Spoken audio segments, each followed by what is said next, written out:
కడుపు నిండా 100 ముద్దలు తినే ఏనుగు ఒక ముద్ద మాత్రమే. আসসালামু আলাইকুম, কেমন আছেন সবাই? আই হোপ যে আপনারা সবাই ভালো আছেন। আমি অনেক ভালো আছি। তবে আজকে বেশি কথা বলবো না, আমরা সোজাসুজি একটা সিনেমার রিভিউ করতে চলে যাব। আজকে এমন একটা সিনেমা রিভিউ করব যেই সিনেমাটার রিভিউ দেখলে আপনারা সত্যি অবাক হয়ে যাবেন। আর এই সিনেমাটা দক্ষিণের একটা সিনেমা, আর এই সিনেমাটার হিরো আপনাদের খুব ভালো মতো চেনা। এই সিনেমার হিরো হচ্ছে রামচরণ। এত সুন্দর একটা সিনেমা বানিয়েছে, যেই সিনেমাটা রিলিজ হওয়ার সাথে সাথে আই হোপ ব্লাস্ট করবে। তো আমি সিনেমার রিভিউ শুরু করব। তো রিভিউ শুরু করার আগে আপনাদের একটাই কথা বলবো, আপনারা অবশ্যই আমার ভিডিওটা লাইক, কমেন্টস এবং শেয়ার করবেন। আর হ্যাঁ, আমার চ্যানেলটি অবশ্যই সাবস্ক্রাইব করবেন। সাবস্ক্রাইব করতে ভুলবেন না প্লিজ, কারণ আপনাদের একটা সাবস্ক্রাইব আমাদের জন্য অনেক দামি। সো আর বেশি কথা বলছি না, আমরা সোজাসুজি রিভিউতে চলে যাচ্ছি। চলুন তাহলে চলো। সে একটা গোডাউন থেকে কিছু বস্তা ফেলে দেয়, সেই বস্তার ভিতরে কি আছে সেটা জানার জন্য। সিনেমাটা এত বেশি হিট এবং এত বেশি মানে এই সিনেমাটার হাইপ, যেটার হাইপ কিনা আই হোপ যে পুষ্পা 2কে ছাড়িয়ে যাবে এমন একটা সিনেমা তৈরি হয়েছে।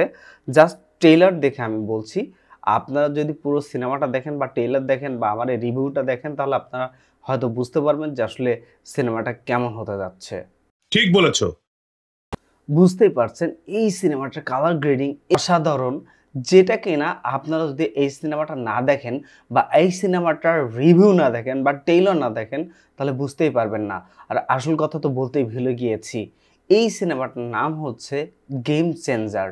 সো অসাধারণ একটা মুভি হতে চলেছে, এটা আমি আশা করব, আপনারাও আই হোপ আশা করবেন। ঠিক বলেছো। মানে এটা দেখার পরে আমার মনে হচ্ছে যে এটা পুরো টাকার খেলা, রাজনীতি নিয়ে করা একটা সিনেমা। এখানে সেটাই দেখানো হয়েছে এবং সেটাই বোঝানো হবে। আই হোপ এমন কিছু দেখা যাচ্ছে, বা এমন হতে পারে যে রামচরণ অন্ধ্রপ্রদেশের মুখ্যমন্ত্রী হতে পারে। ওয়াও, রামচরণের হেলিকপ্টার থেকে নামা ছবিটা আমাকে জাস্ট ওয়াও করে দিয়েছে, পাগল করে দিয়েছে।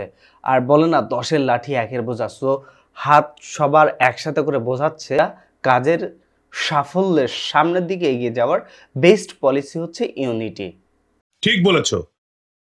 ইয়েস, যেটা বলতে চাচ্ছিলাম, কালেক্টর মানে তো বোঝেন, মানে বাংলাদেশে হয়তো বা বলে যে হচ্ছে জমি জমা সংক্রান্ত যে অফিসাররা হয় তাদেরকে কালেক্টর বলা হয়। রামচরণ এখানে কালেক্টর ভূমিকায় অভিনয় করছে এবং সে খুব দারুণ দেখ তো কেসে সর মারা।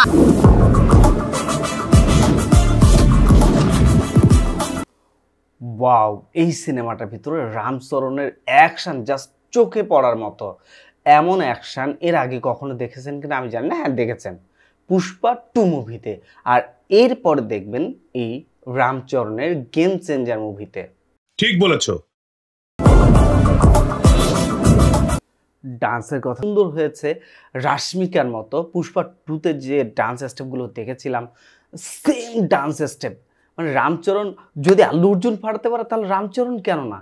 রামচরণ এখন সবাই প্রতিযোগিতার বাজার, সবাইকে টপকানোর জন্য সবাই দারুণ দারুণ মুভি উপহার দিচ্ছে দক্ষিণে। রামচরণও সেম একটা, আমার স্টাইলটা খুব চমৎকার লেগেছে আমার কাছে। আপনাদের কাছে কেমন লেগেছে সেটাও জানাবেন।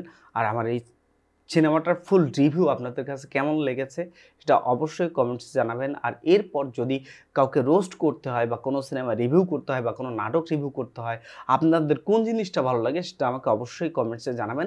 আমি সেটাই করে আপনাদের সামনে উপস্থিত করব এবং সেটাই করব, আপনাদের চাওয়া আমি পূর্ণ করব। তো আজকের ভিডিও এ পর্যন্তই, দেখা হবে অন্য কোনো দিন অন্য একটা ভিডিওতে। কেমন?